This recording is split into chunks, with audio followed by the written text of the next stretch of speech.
Assalamualaikum. Perkenalkan, nama saya Hevayani Esmam APT, peserta Latsar golongan 3 Pemerintahan Kabupaten Kuantan Singi, angkatan 32, kelompok 2. Pada kali ini saya akan mempresentasikan tentang analisis isu efektivitas kinerja individu berdasarkan tupoksi. Pada presentasi ini saya akan memberi materi presentasi diantaranya identifikasi masalah, metode USG, analisis fishbone, dan SWOT.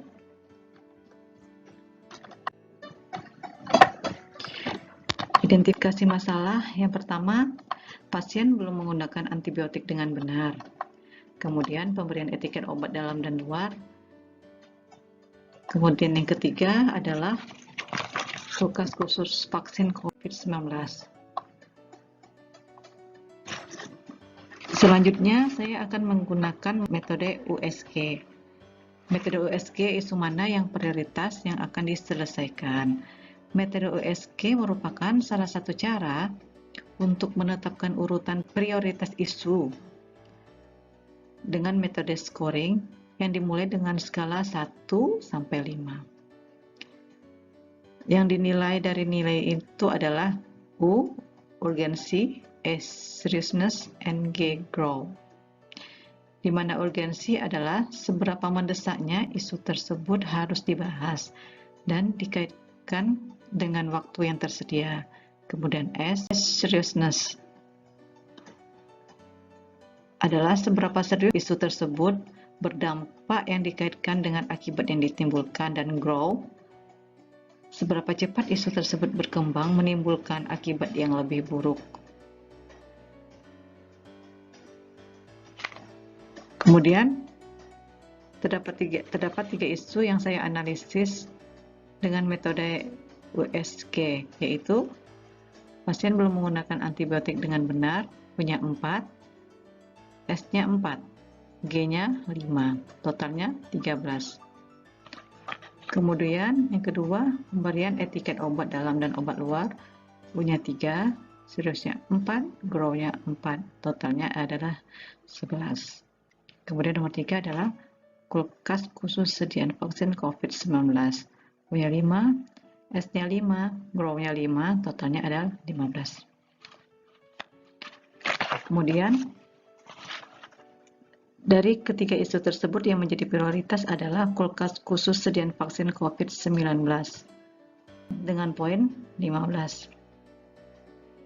Untuk mencari pemecahan permasalahan tersebut, saya akan menggunakan diagram fishbone. Apa itu diagram fishbone?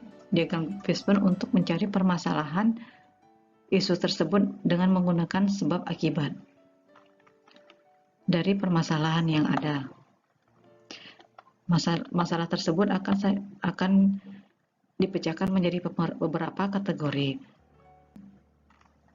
Yang pertama adalah pemerintah, kemudian metode, kemudian manusia, kemudian sistem.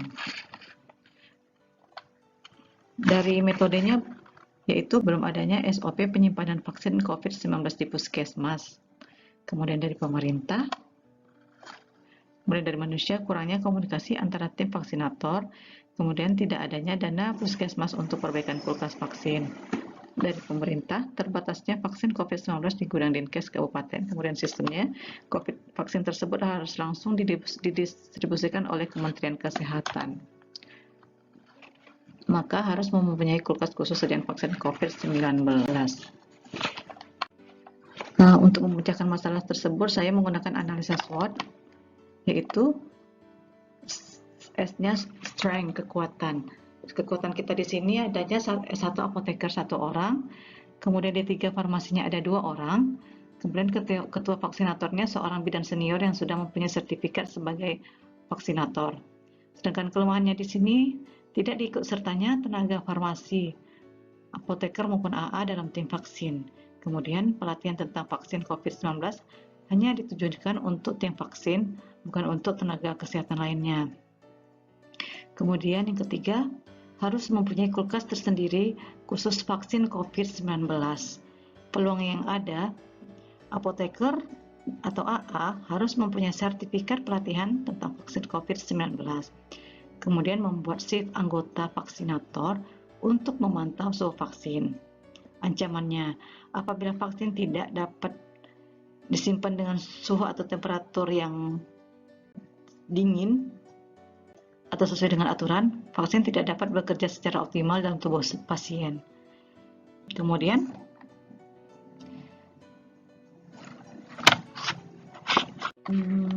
alternatif penyelesaian isu.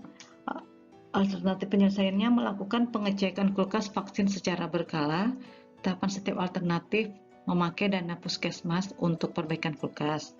Hasil yang diharapkan, kulkas khusus dapat digunakan untuk penyimpanan vaksin pihak yang terlibat, dan diantaranya tim vaksinator, apoteker atau AA, dan kepala puskesmas. Demikianlah presentasi dari saya. Lebih dan kurang, mohon maaf. Assalamualaikum warahmatullahi wabarakatuh. Terima kasih.